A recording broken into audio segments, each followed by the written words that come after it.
Wala raw dagdag na sahod para sa mga empleyado ng gobyerno sa susunod na taon. Ayon yan mismo kay DBM o Department of Budget and Management Secretary Butch Abad. Sa halip, karagdagang incentives daw ang ipamimigay. May report si Ruth Cabal. Isa sa pinuna sa 1.4 billion pesos na hinihinging budget ng Department of Budget and Management ang mahigit 100% pagtaas ng Miscellaneous Personnel Benefits Fund o MPBF, kasama rito ang bonus sa mga empleyado ng gobyerno. Sabi ni Budget Secretary Florencio Abad, ang mas malaking pondo ay para sa dagdag na bonus ng 1.4 milyong empleyado ng gobyerno.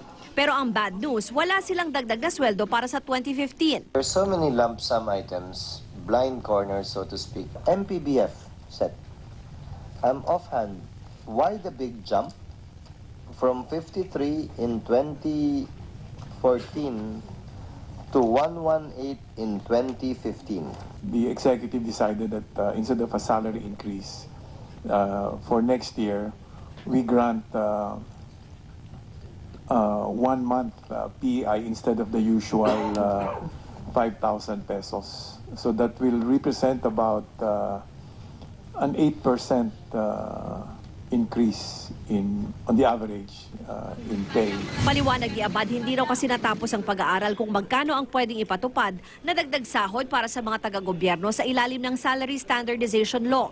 Kaya nilakihan na lang ang taunang PEI o Performance Enhancement Incentive na sa ngayon nakapako sa 5,000 pesos kada empleyado. Sa 2015, 5,000 pesos na ang pinakamababang matatanggap ng isang empleyado. Ang pinakamataas naman pwedeng umabot katumbas ng isang buwang sweldo niya. Depende sa klase ng kanyang trabaho. Bukod pa yan sa performance-based bonus at 13th-month pay. Malaking bagay po sa pamilya po namin yun, ma'am. Dapat talaga itaas na ang sahod.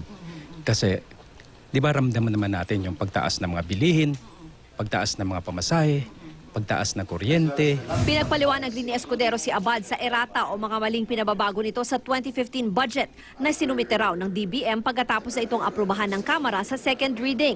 Gusto lang daw ng DBM itama ang mga typographical error at iba pang impormasyon. There's really nothing substantial or the allegation that certain 100% walang ganon as they are alleging. Ruth Cabal, GMA News.